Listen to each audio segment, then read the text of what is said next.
అంతర్జాతీయ మహిళా దినోత్సవ కార్యక్రమాన్ని జరుపుకోవడం ద్వారా మన బాధ్యత తీరిపోయింది. మన రాష్ట్రంలో, మన దేశంలో మహిళలకు సంపూర్ణమైన రక్షణ కల్పించమని ఎవరైనా భావిస్తే అది అసంపూర్తి అని నేను భావిస్తున్నాను.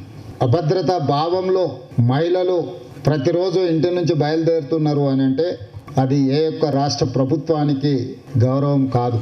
సాంకేతిక పరిజ్ఞానం పెంపొందిన ఈ సమయంలో cyber crime, social media also is playing a crucial role in harassment of women. Here we have to take some responsibility. We have to correct ourselves.